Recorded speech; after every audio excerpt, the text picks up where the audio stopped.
Welcome to Green Drinks. This is working. This is very cool. Now we're down to one microphone. If you've been here for a while, we've been doing lots of experiments with our technology. So right away, I want to say welcome back to Green Drinks if you've been coming for a while. And if you're new to Green Drinks, we're glad you're here for the first time.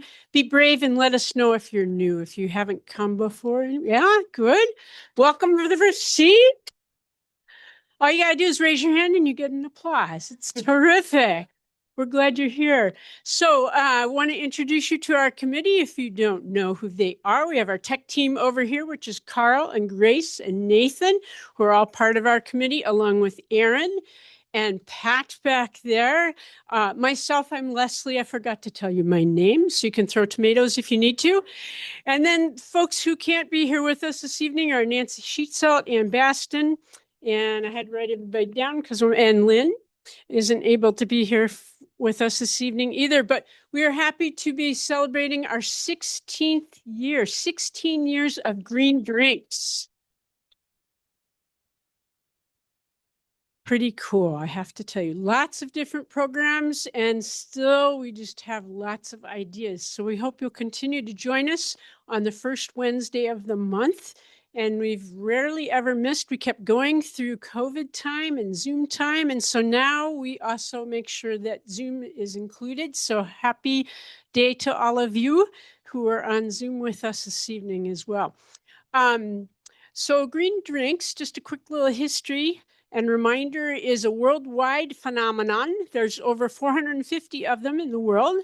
And that means they're happening different times, different places, but people are coming together to share what they know and learn more about the environment.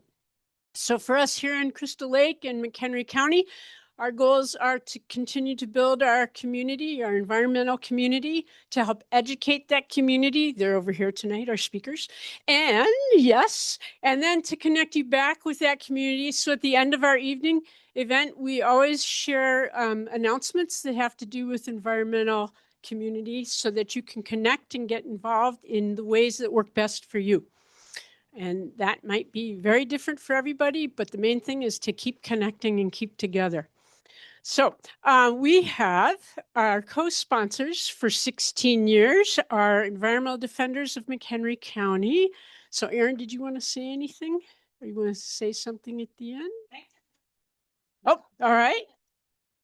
She's the current chair. And then Zach was going to come out of his office, but the door got shut. And Zach is the general manager and chef of Duke's Ale House, who's been kind enough to host us for these 16 years.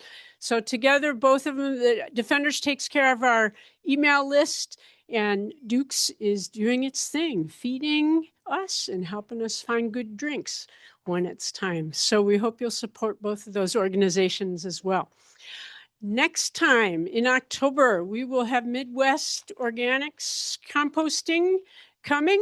Yes, and they're going to update us on their operations and the things that are going on that are new. Some of you know of them. They spoke to us a while back, but they've got some other interesting things going on. So please come join us in October, first Wednesday of October, for that program.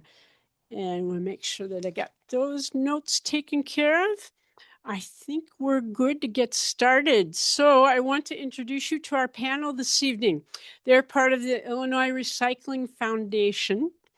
We have three folks here representing them. We have the chair or president of the board, the vice president of the board, and a director on the board. And their names are Claire and Gina and Barb. And they're going to tell us how they're involved and the great things that they're doing with them. So with no further ado, please give them a warm Green Drinks welcome. Hey, thank you so much. I've never had a microphone quite like this. This is exciting. Okay. So Illinois Recycling Foundation. Clearly, we're talking about recycling. Who wants to give me a definition of recycling? Anybody want to give it a shot? Okay, yeah. Yeah, it can be, but really, usually when we're talking about recycling, it's collecting a thing, processing it, and then selling it. So there's kind of three distinct parts to be able to recycle something. Because sometimes I should have started with a little bit more introduction. In my day job, I'm the recycling program coordinator for Kane County, Illinois, so just south of here. And I get calls day in and day out. Why can't I recycle XYZ thing? And to put it together, the things you need to be able to recycle something is one, someone that can collect that thing safely and transport it safely. Two, you need to have a processor that's able to take whatever that item is and get it into a form that, three, has a market. It has to have a buyer. Someone has to be out there to take that thing and turn it into something else. That's recycling. Now, reduced reuse is definitely part of the ethos too, and we'll talk about that a little bit more later. So the Illinois Recycling Foundation is a nonprofit organization that essentially promotes, educates, and networks with all the different stakeholders involved in recycling. Now, in Illinois, obviously. Now, when most people think of recycling, they're thinking probably of the things they encounter most often in their, daily lives, your drink bottles, cans, food packaging in general, boxes, the shipping boxes are all part of all our lives these days, sometimes plastic bags, though we try and avoid those. These are the things we're thinking of. And it's a big world. There's a lot of hard to recycle materials that we think about as well. So styrofoam is recyclable, but you can't usually put it in your cart.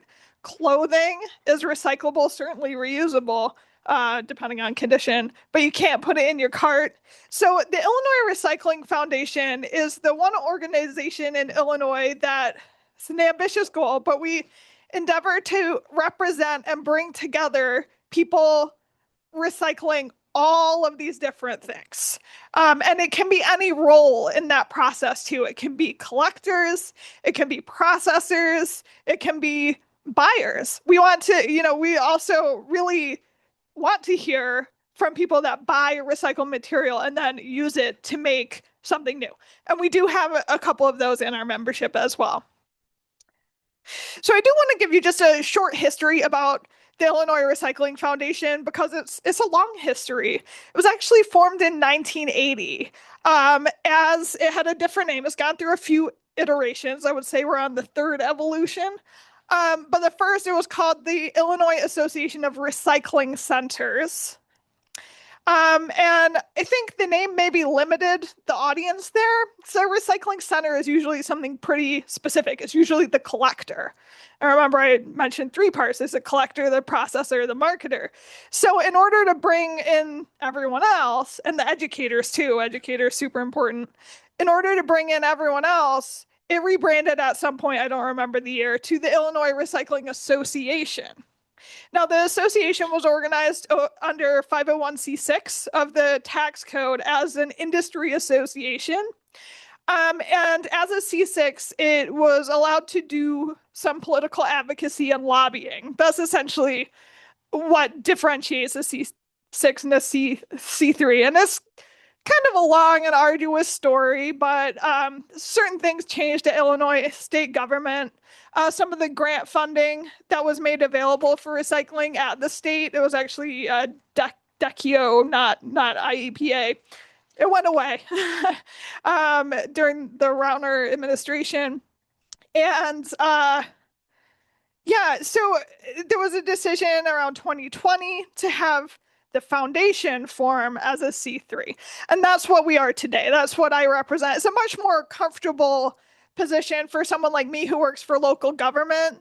I'm not allowed to lobby on the clock, certainly, but in general, I have to be very, very careful about that. So it's a much nicer, more comfortable situation to be part of the C3.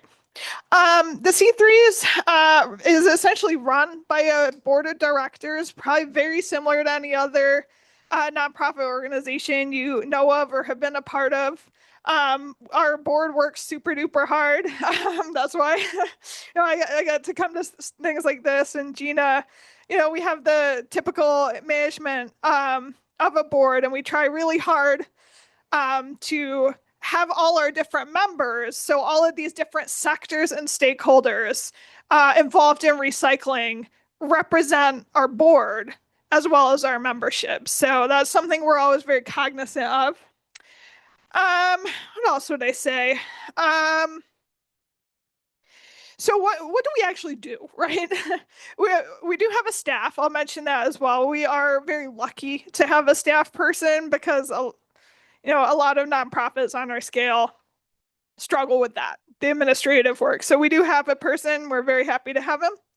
And what do we do? So one of the major things that we have done historically and are looking to do more of in the future is webinars and conferences. So educational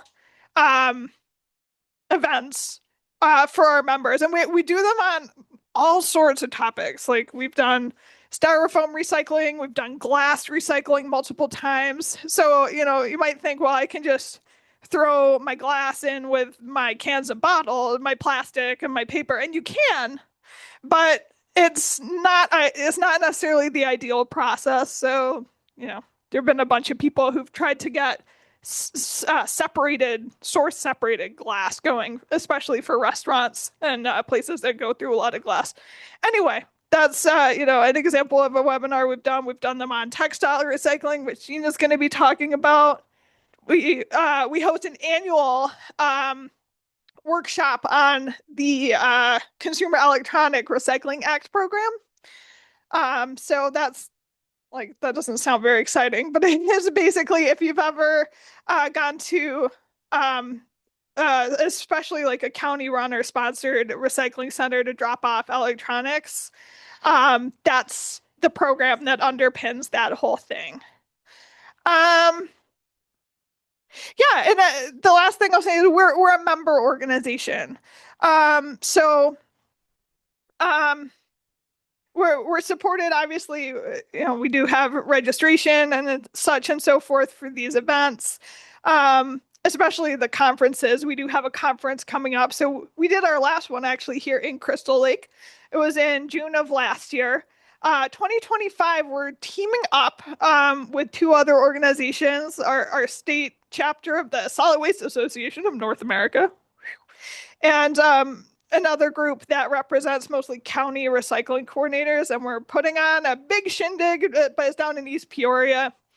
But, it's awesome to be involved in planning these things and helping them come together, because it's a place where if you happen to be a super big recycling nerd like me, or not like me at all, but you can go and like learn what's on the cutting edge of recycling policy in Illinois. I mean, just an example. At the moment, if you want to recycle latex paint, I'm gonna guess there are some hardware stores in McHenry County, probably in Crystal Lake, that'll take it and charge you a few dollars. If you want to recycle batteries, is there a place to go? Home Depot takes rechargeables. Lowe's takes rechargeables. No one wants the alkaline batteries, the little AA thingamabobs. And that's all changing. That's all going to change next year. There will be much more robust programs in Illinois for recycling batteries and latex paint. There'll be more retail drop-offs. And for both of those items, you won't have to pay anything when you drop them off at a participating location. So IRF will be, that the evolution of those or the implementation of those programs will be discussed at our conference. But beyond that, we'll also be involved in kind of coordinating with our members how to get that rolled out to the greatest good of consumers, people like us that, have things we need to get rid of. It happens to all of us, despite our best efforts. So, let's see, anything else I want to say? Yeah, we are a membership organization. A lot of our members are coming from businesses, obviously, but we do have an individual membership. I think we're the only recycling organization in Illinois that really has an affordable individual membership. So, if anyone's interested and just wants to be a part of what we're doing and building resources, getting the information out, and learning a ton about recycling. We'd love to have you as a member, but no pressure. So that's all I got. I'll give it to Gina.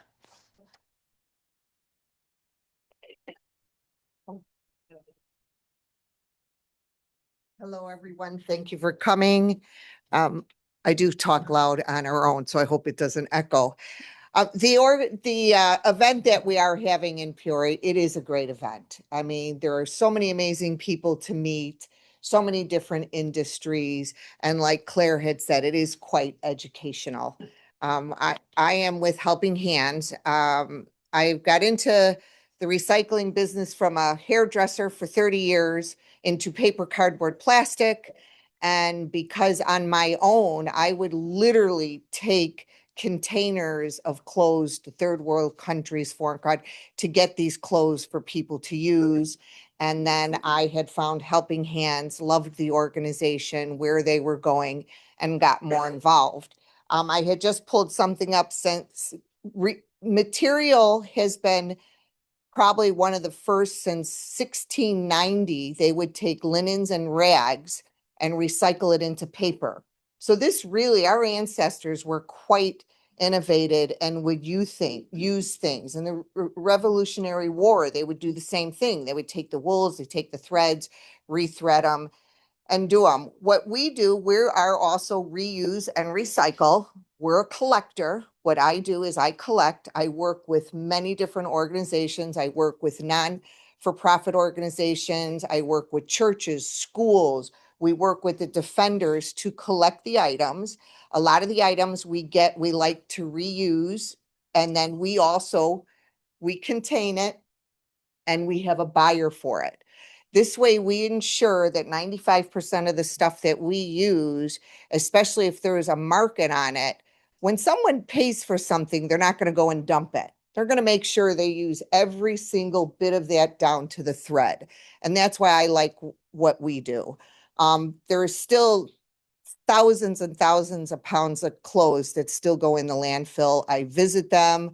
I stay on top of them. I had done a video and a presentation still showing, and they don't want it in the garbage.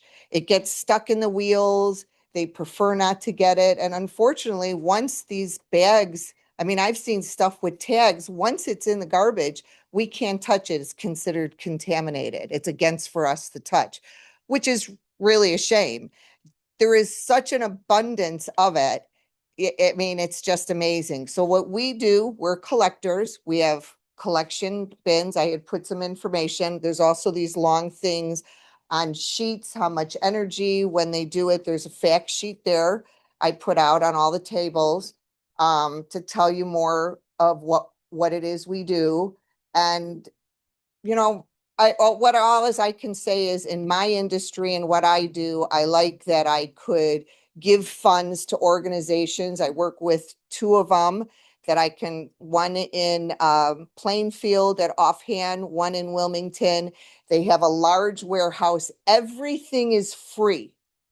From household, if your house burned, something happened, Tony runs it. He's a police officer. If someone on the street will bring him in, get them clean clothes. And how we help them is they have an abundance of stuff. So his overload of stuff, we collect every week. We must take from him 2,000 to 3,000 pounds of clothes and items that he can't even give away for free. And in return, we pay him by the pound. That helps pay his rent. So we are a for-profit, but we give the profits back to the people that help us. I help churches that are thrilled, the money. We are now working with St. Vincent de Paul. We're taking their overloads. We're taking their things. This way we're able to give them funds to be sustainable.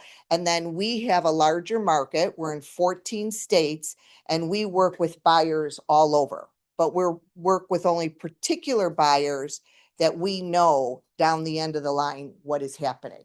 And that's why the company I work with have been in business for 30 years, family owned. We're very small. There's only two people in the office, myself and Tony. I run Illinois, oversee Illinois. I do a lot of education and try to teach people things and tell them the difference, work with different churches. And, and that's what we do. Household stuff, which I'm still trying to get a video of it. We'll collect, there's an abundance of household stuff that Savers, Goodwill, they can't do anything with it. We also collect that. There is really no money in it, just enough for transfer.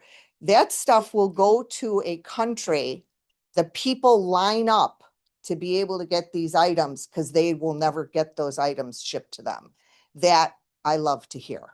Like they'll get maybe cheap stuff that we buy at a dollar store. And if you're traveled like when I go to countries, or I used to go down, they're going to pay $10 for something I buy at the dollar store because of trade. But how ours come in is big gaylords. They're getting stainless steel pots and pans. They're getting silverware. They're getting glass. They're getting plate. They're getting things otherwise they wouldn't have the opportunity to get. And that really, I like that part of my business, knowing that we do that industry. The owners, this is not their main thing. This is something they've done. They've been involved in the business, but they also own other businesses. So it's a very small profit margin in it, but it's just something they fell in love with and they really do it. Sometimes we get a bad rap, but people don't really know. That's why I try to educate what we really do. And when I get letters from Tony or non-for-profit churches saying, thank you for the funds, thank you for helping us out. We were able to help a family, one church, the funds go into, they have for family of need. They get a monthly check from us. They know it doesn't as much, at least 95% doesn't go in the landfill. And then those funds go to a family of need. So it's down the line that they know who's being helped out. So I don't know really what more to tell you, but we do like to encourage people to get involved. I'm only one entity and I'm in the textile. We recycle and we reuse. So we kind of do both. Rags and stuff get recycled into other rags or materials. Like I said, back in the day, they would take it into paper. And then we also really like to encourage items that we know that can get to people that can get them. In other countries, they need sustainable clothing. Like someone there buys a pair of jeans, they need that pair of jeans to last for a year. Yeah. So it's kind of, I like it. It's interesting. Do you have a question? Yes. So what was that for stained or something like that? That would go into rags. Oh. So that would go into rags, unless it's not that bad, depending on the market. So we're the collector. We collect it. We place the bins. We have events. We collect with defenders. They collect. We take them in the gaylords. Then we go and we process it at our warehouse where we'll put it either in cap sacks. So the shoes or things don't get ruined. All the clothes, they get baled. So they'll condense for space for shipping, whether they go gaylords. However, we do that in ours. And then that goes on to large sorters. And then those sorters have markets and they'll turn around, say if there's a material or something like you're saying or stain, that'll go in their cottons for their materials, things that are usable. That will then go into that market. And then those clothes will go on to, say, someone, a family that has it somewhere here in the US, all over. It can go anywhere. I'm not going to say we have abundance here. That's all I know is we have an abundance here. So it's nice to go everywhere. So you'll have a small family that has a little store, or if you ever see, they'll have a blanket out and you'll see piles of used clothes.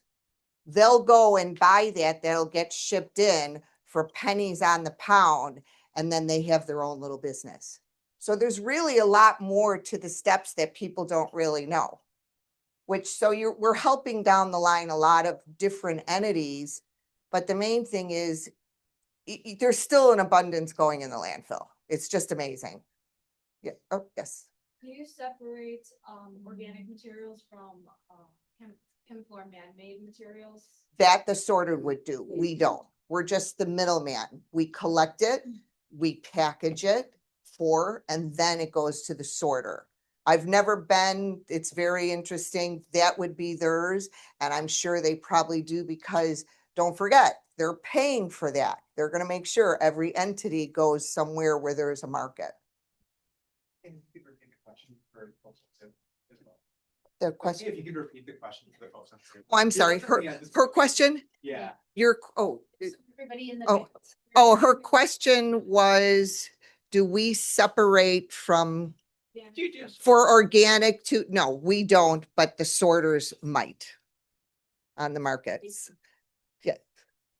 I've seen videos of clothes that are just dumped in Mhm. certain countries, and I know that's not what we do. But how can we know how to separate the various ways things happen? Just knowing who you're working with. It's in anything. There was a video out and there was some controversy on that. I know, I think I might know the one. It was all over. What it ended up happening is some countries, because they make money off of the new stuff. They didn't want the secondhand stuff. They wanted to ruin that market because that hurt their market from making new stuff. They're not interested in whether it's recycling. They're interested in the bottom line, workers. So there's stuff like that happens. There was controversy on the one where there were piles and piles of it to come out that it really wasn't even true. And then some of those materials were actually coming from the factories that were making it new, not the secondhand market people. But it's like anything, research who you work with. You know, there's organizations out there. You have to, you know, whether they're saying we're giving the money here and you find out they're only giving pennies, you have to do your research. We are a good organization. We're everywhere. We're easy to look up. And to me, because we are a for-profit and we give back to people, we don't just pick our own and give 10. We give to everybody that works with us. We give them a percentage of it. And then we know who we sell it to. They're not just going to dump it because they put money on the line. Wouldn't that make sense? Helping Hands. We have bins over at Algonquin Road Township. You'll see a line of them over there. Daniela has over there. What is it on 40? Highway Department. Highway 14. On 14 Crystal. Highway Department. I think I have 7 over there. Amazing. We're there every single day. She Yes, does a they are. wonderful, they do a wonderful job of collecting over there. And then those, what they get, that goes right back into the community. Highway Department. Highway Department in Algonquin.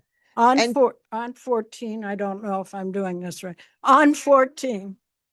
Yeah, just before the Hollows. Almost into Crystal Lake. Oh, I'm sorry. And here I thought I talked loud. Is there any other questions? Anything else I can answer? Yes. Like oftentimes this is donated overseas for different clothings. What countries do you target specifically and how does that affect their? I don't. You don't- I'm just the middleman. Everything is by where there's supply and demand. Everything in a market is supply and demand, whether it's paper, cardboard, plastic, wherever it is. So someone's not just going to dump something if there's not a demand or a market of it. So say if there is, so they'll know, okay, this country, they're not getting anything, imports or whatever, they don't, then there's a market for it. You know, they'll want to bring it in. That is the sorters. That's not what I do. What we do is we collect it. We package it. We make sure they're not, however it's packaged to go safely. And then it goes to the sorters pay for it. And then they find markets for whether it's going to go down to yarning, threading, rags to another resale. Say they have a market somewhere. Okay. They have a strong need for blue jeans, Sunbasket. So Sunbasket is a company that they buy a certain brand of jeans. They shred and grind up the jeans and they use that with other fibers to insulate their food that they ship all over. So it's all going to depend on the market and who needs it and who will pay for it. Yes, ma'am.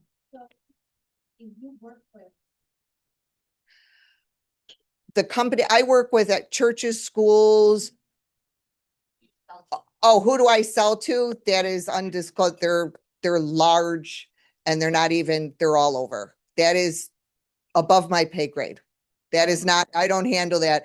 I handle the back end, Illinois, the other part. That then goes to the CEO, the COO, and that's who they had. I've never met them. I just know process what happens because I do educate, but whoever they are, I have no idea. I just know they're large sorting companies. Yes, ma'am. You pick up from like church rummage sales as well? Yes, I just had a church call me, got my name and went over and picked. They were thrilled to death. They're like, oh my God, we were filling the car, running it here, running it there. It was just nice. I pulled the truck up, they filled it up. They were glad they'll get some money on it to go into their till. And they're like, at least we know that it went somewhere. Yes, we do. I do that a lot this summer. I've been very busy all weekend, all the summer weekends, I should say. Anything else? Well, thank you for your time and listening. I'm going to pass it on to Barb. And before she sits down, just so you all know, as she said, the defenders collect their textiles, get them in the Gaylords, and she does come and get them from us. The next recycling drive, which I should not be talking about at this point, but I will because it fits, is September 13th. Her textiles will be among the items that we pick up. They collect And in answer to the other question that I get all the time, yes, we take shoes and boots and purses and belts and scarves. We take all of that. So now you can sit down.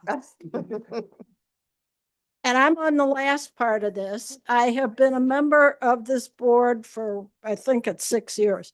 It has been an unbelievable education because it is what Gina was saying and what Claire was saying before that. I had been involved, as many of you know, for recycling for far too long. And I never really paid enough attention because I was working in McHenry County. I never paid enough attention as to exactly where this stuff does go. And because I now hear from everybody and their brother who, oh, that's not true. It's all going in a landfill someplace in the world, that kind of thing. No, it is not. And what we want to do more than anything else is grow the Illinois Recycling Foundation with individuals as well as the companies and the government entities and anybody else who wants to come join us so that recycling will grow. Now, I'm not going to be up here that long if I can help it. For my part in all of this, I'm going to show you a video. Go ahead, Grace. Take it later. Yeah, stroke.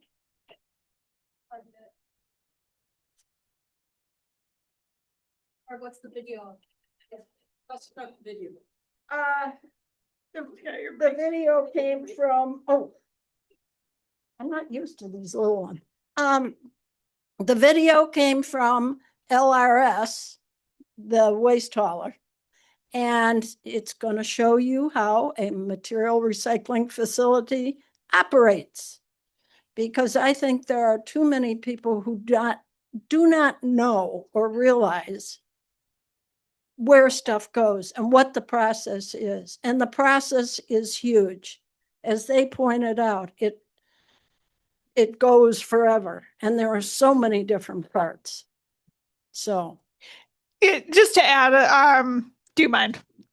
Yeah. So this is called the Exchange MRF. We call them MRFs, Material Recovery Facilities. It's in the Stockyard districts of Chicago. It's new. I believe it opened in 2023, maybe towards the end of the year, but they had their grand opening in 24. They won awards for it. It is a state-of-the-art facility. And not to play favorites, if you use Waste Management or Groot, they both also have new state-of-the-art facilities in the Chicago market. Waste Management is in Hodgkins, Groot's is in Plainfield. And these companies have each invested millions and millions and millions of dollars in these facilities. So, I mean, if you got that same skepticism from people, like, how do we know it's not all going in the landfill? Who's going to invest millions and millions of dollars to make something look like you're recycling when you're really just throwing it in the landfill? That's what I say. So here, and this video is out on YouTube. I think it's the only like tour inside a recycling facility recorded in our market. There are definitely others. Waste Management has a bunch, but they're like in Utah. So this one's nice because it's local. And the one other thing for those of us who live in Woodstock and have Marengo Disposal as our hauler, you go back a ways because Groot now owns MDC, and then something called, I think it's Western Conservancy or something like that, owns Groot. So, Connections. that's it. So anyway, this is how certain places can do different things as far as materials they can handle.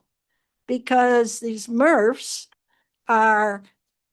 the newer ones do more than the older ones do. I mean, if you go down to the very basic, when I first started back in a long time ago, there was one in Gray's Lake that was the only one in the area for a long time. And I'm pretty sure that one's closed now, but I'm not positive. So have fun.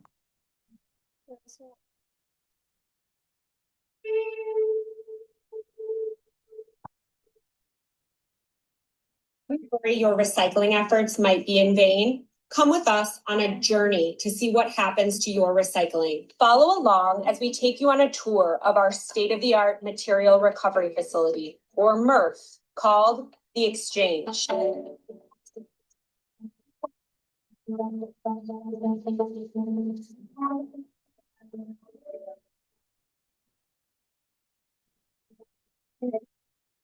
You've seen your local LRS recycling truck drive through your neighborhood emptying the bins. They do this all over cities and neighborhoods. But what happens once the truck is full? Well, that's when they head to the MRF. Our first stop at the Exchange is the tipping floor. It's where LRS trucks are weighed and the recyclables are emptied onto the ground to be sorted. Then it's time to get sorting. Our fully electric material handler picks up recycling off the tipping floor and sets it on the conveyor belt to begin its sorting journey. Next, we come to these rotating metal shafts you see, which are called augers. The auger screen acts as a pre-sort. It sends big materials one way and small materials the other way. Items like large pieces of cardboard sail over the top, and items such as bottles, cans, and jars fall through to the bottom, putting these materials on separate recycling journeys. Once the small items fall through the auger screen, they hit a glass breaker. The broken glass is sucked into a silo called the cyclone separator. This machine moves air in a circular motion, causing the heavy glass to fall to the bottom, while contaminants like paper and plastic are sucked out by vacuums. You may have noticed that we rely on many screens here at the Exchange, but did you know that they don't just sort material by size? They also sort by 2-dimensional and 3-dimensional materials. This waterfall of recycling spills into our next set of screens that separate out 2D and 3D materials. You know that only some metals are magnetic. We sort these types of metals using our drum magnet. As they pass through, the metal gets stuck and allows the other recyclables to move on to the next step in their journey. This might be Buffering. Oh, The coolest piece of equipment LRS owns here at the MRF, the optical sorters. These machines use infrared light. Based on how that light refracts, the unique material is recognized and an air jet is triggered, shooting the item into a new container. Did you know that the LRS MRF has more optical sorters than most others? Have you ever seen a robotic arm? At the LRS Exchange, we have one that uses AI technology to recognize aluminum. It then uses a suction to lift and sort the pieces of aluminum to be repurposed. This robotic arm is new to our MRF and is one of the ways LRS shows its dedication to innovation. The MRF has tons of high-tech equipment, but one of the most important parts of the recycling journey is the people who work here at the Exchange. This incredible LRS team makes sure that our recycling is free from contamination and that all items have ended up on the correct journey. We prioritize safety here at LRS. Employee vigilance is essential in safeguarding the well-being of all individuals, and we celebrate the dedication our team has to ensuring the well-being of everyone in the facility. We're coming to the end of our recycling journey at the Exchange, and I'm sure you're wondering how we store all this recycling we've sorted until it can be sent off and turned into something new. That's where our balers come in. They make Lego blocks of recycling for us by compressing the materials into a tight cube before it heads off to the storage area. We've reached the final stop of our recycling journey, the bale storage area.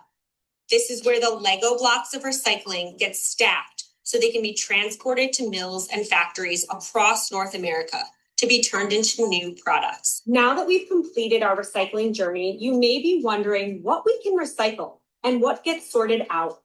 Each MRF is different, so check with your local recycling provider. But at LRS, we accept paper, cardboard, metal, glass, cartons, and hard plastic.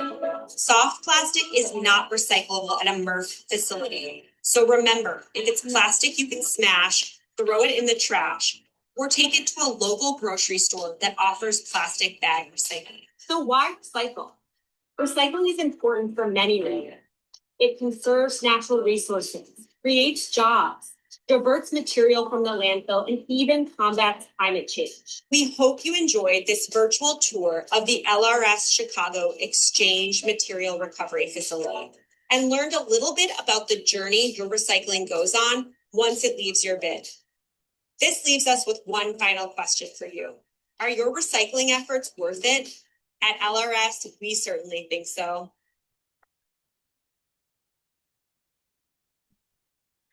One other thing I was going to add, for those who may not know, back in the early 2000s, we, the environmental defenders, worked with Crystal Lake and the government to make sure, or to make the transfer station that is located, I'm trying to remember the road. Virginia. Yeah, thank you. Located on Virginia Road. It had been a garbage dump. Waste Management does own it and controls it. And I've done a number of tours over there. I know that MCC had a whole course in it and made it possible to help us give us a tour on when we were doing our conference. So in case you're not aware of it, it's there. Thank you.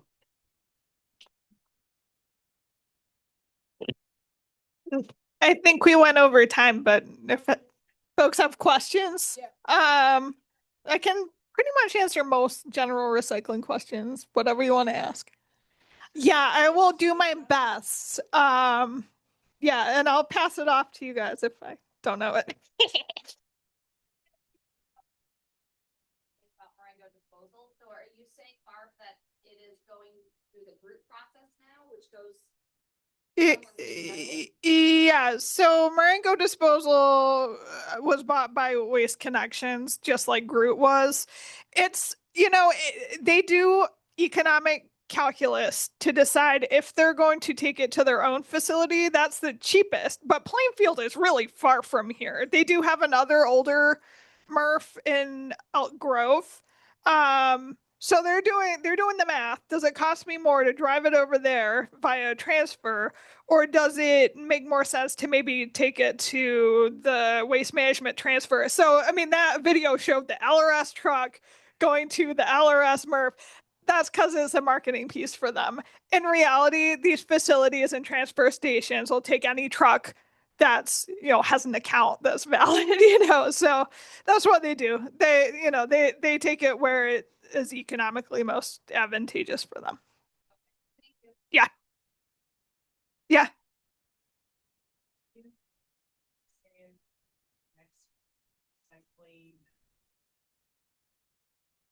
Process is going to be more abundant and there's going to be this, I'm wondering, is that an Illinois initiative? So the question was, I think I already forgot to repeat the first question. Sorry. So the question was, I mentioned during my talk that there's going to be more latex paint and battery recycling opportunities. And is that in Illinois or a federal? The answer is Illinois. Those were two different state laws that passed in 2023 and 2024. I don't remember the long names of them, but they're essentially a paint stewardship act and a battery stewardship act. They're a little bit different. So we call them extended producer responsibility laws because how they're organized is that the manufacturers of these products play a role in organizing their collection and recycling.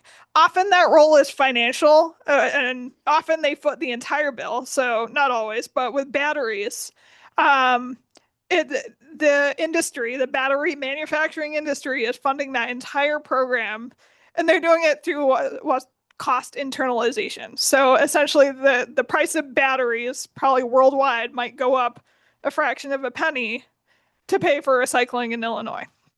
These are multinational companies, Duracell, Energizer, whatever. The paint one's a little different. There's going to be a fee tagged on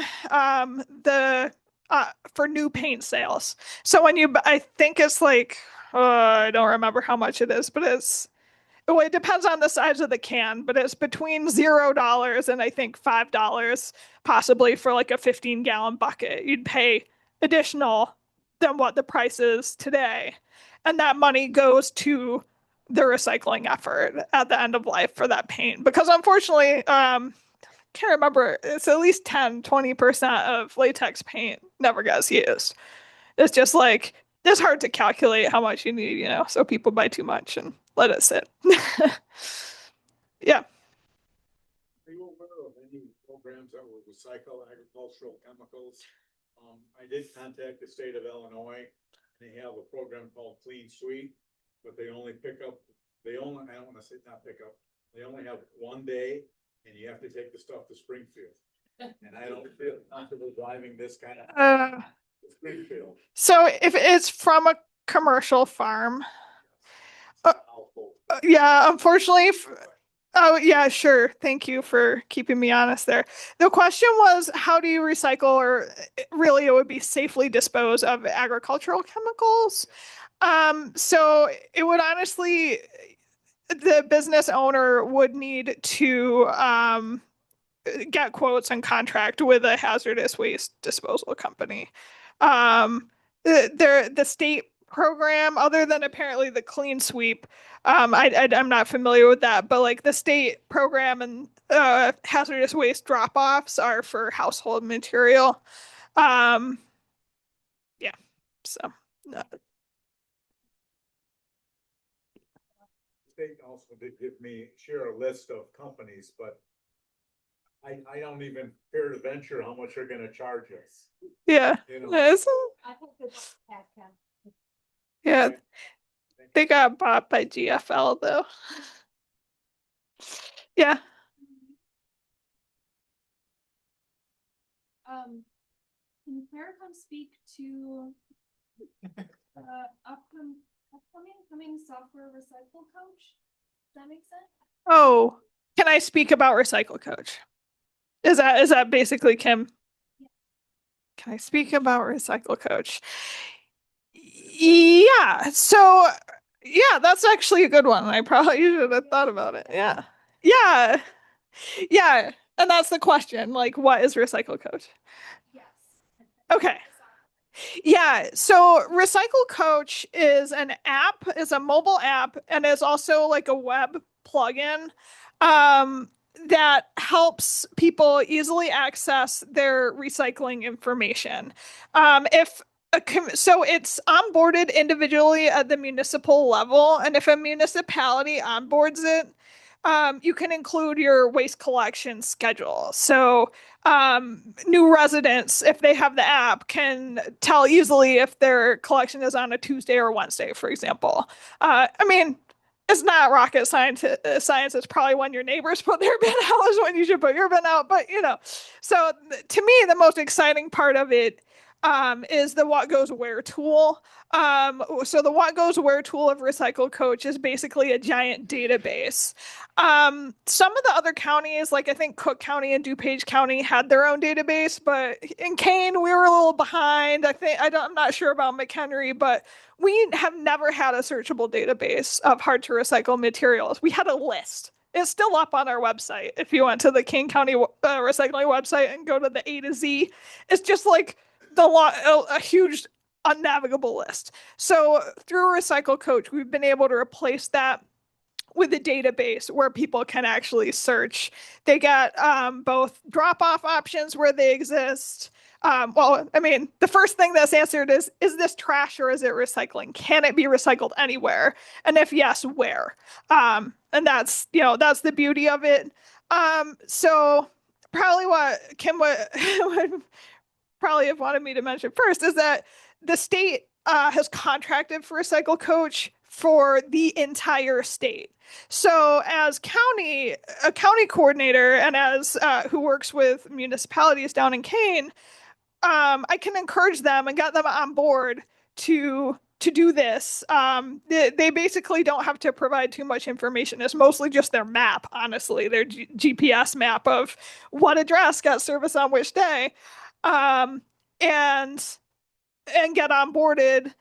They get basically a piece of code that they can then embed on their page for their residents. And it can replace all sorts of just verbiage and other stuff on municipal websites. It helps improve continuity between towns as well. Like the tool looks very similar for any town, but it is populated with local information. Like if you're in Kane County and you're looking up these drop-offs and this recycling information, it came from me. It took countless hours, but hopefully it'll ward off some of the phone calls. Maybe, probably not. Yes, yeah, Kelly is too. Yep. Yep. And they did kind of start in the Chicago area, but yeah, good stuff. Yeah. Love seeing the improvement but with some lingering skepticism. Do you have a percent? Does anyone have a percentage of how much of the recyclables that come in go out as recyclables, and how much ends up as the other place? So yeah, the question was how much recyclable that comes in is actually recycled versus how much is put in the trash. So MRFs have something, you are absolutely right. That material that goes in the front comes out the back. It's like an organism almost, right? And MRFs call that stuff, that end flow, residuals. It's stuff that they couldn't sort. Now, depending on the volume of material the MRF has that day and its capacity, it might actually collect as residuals and put it back on the line and have it go through all the equipment a second time. But that's not necessarily standard practice, and it really depends on on the volume versus capacity calculation. Most MRFs will, if you just ask a MRF operator that, they're going to shoot out some number between 20 and 25% of the weight that comes out the end as residual. However, that's a mix of stuff that should never have been in the recycling bin to begin with. I've been to 3, 4, 5, I think 3 facilities so far, and I've seen shoes, I've seen basketballs, I've seen like toy cars, I've seen Barbies, I've seen, everything you can think of that people encounter in their everyday lives. Unfortunately, some people just treat their recycling and their garbage interchangeably. Now, MRFs usually don't, much to our chagrin, don't analyze their residual to figure out how much was recoverable and how much wasn't, especially if they're only doing a single go through. The ones that double up, they may take data on that, but they haven't ever shared it. These are private companies, and we don't really have any. We can't force them to, unless someone makes it a law. So, yeah, long answer, but yeah, they do. Like,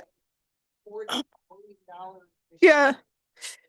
Yeah, so that's why, like, LRS, you saw the robot arm. So I've seen those deployed in a number of different variations in the MRF. They put theirs on their residual line. So everything that was going past that robot was going to end in the landfill. And they set it to capture aluminum because aluminum is like the most valuable material that's part of your recycling stream. So that's why they did it.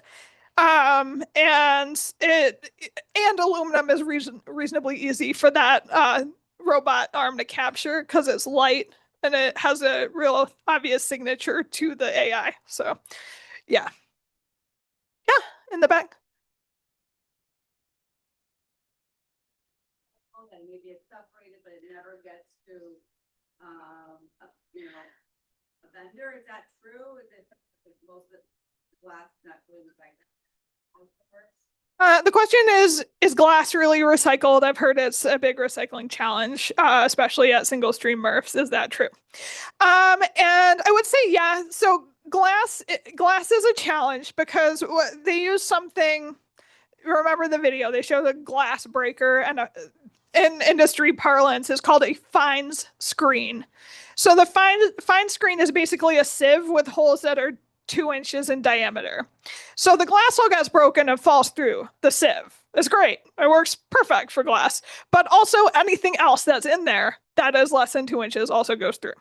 So if people are putting shredded paper in their recycling, which we try and get them not to do, and it actually even makes it on the belt, which I wouldn't say is necessarily going to happen, but if it does, you're going to have shredded paper. You're going to have bottle caps. You're going to have those tiny little prescription bottles that are, like half an inch wide or whatever, and just forks, knives, straws, anything little is going in with the glass. So what happens?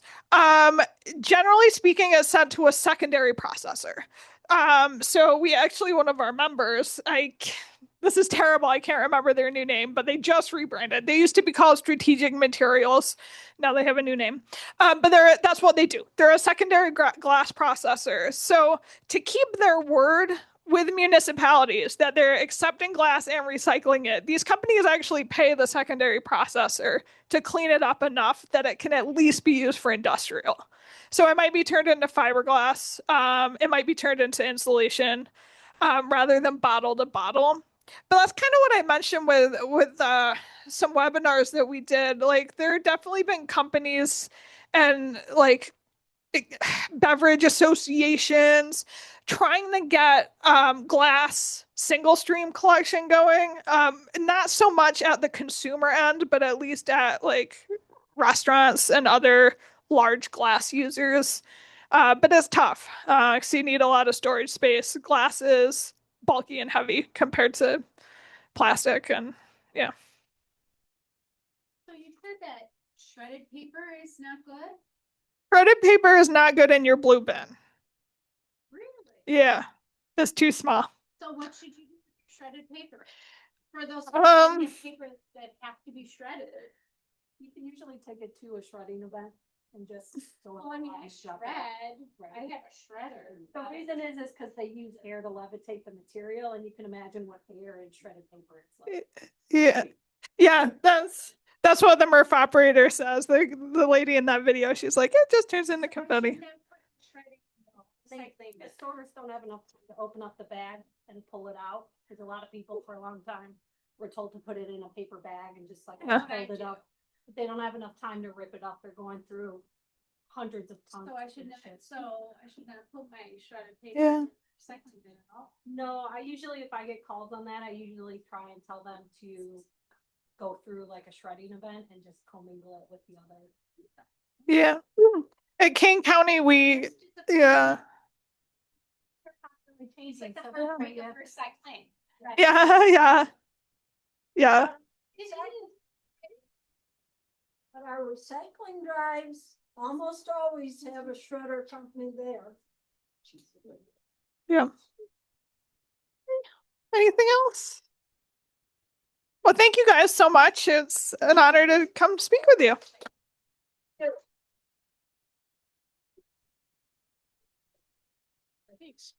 Thank you very much. And as Alyssa walks out here, she's our server this evening. So give her a hand, and that's who you want to connect with if you ordered anything. And again, thanks for supporting Deucing that way. That was great. Thank you very much. Good, lots of good things to learn tonight. New things. You never know, right?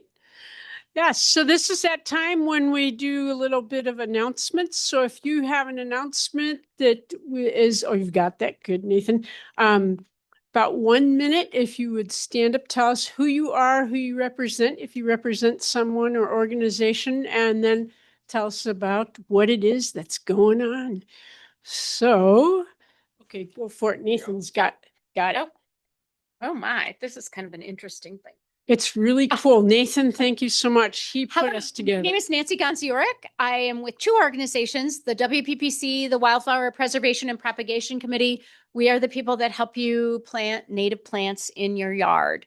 Our next yard walk will be September 27th at the home of Jim Keenan, who is also very widely known as the seed guy. And he has restored a huge prairie out in Solon Mills. It's really fabulous. So come, you'll get a guided tour, lots of experts to talk to. So come to our yard walk. I am also a board member of the Food Shed Co-op. Who here is an owner of the Food Shed Co-op? Very good, but some of you are not. So I see some people that need to maybe consider being owners, but also please shop at our store. It's a beautiful store. I love it because it's small. You can get in, you can get out. They have great sustainable products. They have great deli items. The produce is fabulous. So please come to our store. It's out on Route 14 in Woodstock at Lakeshore Drive.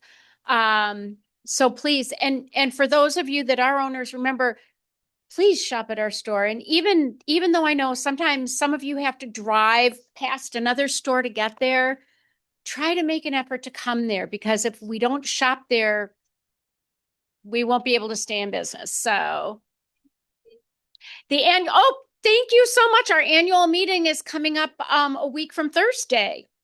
So yes, at MCC. I think there's a virtual option as well. So you can find out more if you just Google the Food Shed Co-op, there'll be information on our website, or call me. Okay, thank you. Thank you. And Scott next. There you go. Got it. So, hello, everybody. I'm Scott Kuykendall. I'm the Water Resources Specialist for the McHenry County Department of Planning and Development. And we have a great program coming up 1 week from tonight. So every year we have an annual water forum. We choose a different topic relating to water resources. We bring in great guest speakers to talk about that subject. We have wonderful sponsors which enable us to fully cater the event. So we have this great restaurant called Duke's Ale House and Kitchen cater the event. It's real stick to the ribs food. Our tagline is we want people to go home smarter, ... and fuller than they arrived. And this is our 8th year doing this, so we're doing something right here. Typically get about 150 people, so we really try and make this a festive event. So it's this year's topic is going to be watersheds and watershed planning. McHenry County is kicking off a countywide watershed planning approach here in the county. So you'll learn all about it. This is going to be Wednesday, September 10th at McHenry County College from 5:30 to 8. So it's a great program. Come out and join us. I've got flyers out in the back. So you can grab a flyer. For people online, you can get more information at McHenryH2O.com. So McHenryH2O.com, and I'll have the menu up tomorrow. So give it a visit. No registration is necessary. All you need to do is bring your curiosity and an appetite. Thanks a lot, guys. Thanks. My kind of evening, for sure. Come on this way. Here, Nathan, if you want to have that now. Come on over. Yeah. This way, sorry. Hi, everyone. My name is Anita. This is Nathan. We are with Moraine Hills, Restore Moraine Hills State Park. Every Saturday, a bunch of volunteers get together 9 to 12, and we are restoring a very rare white oak woodlands. We're collecting seeds. We're scything.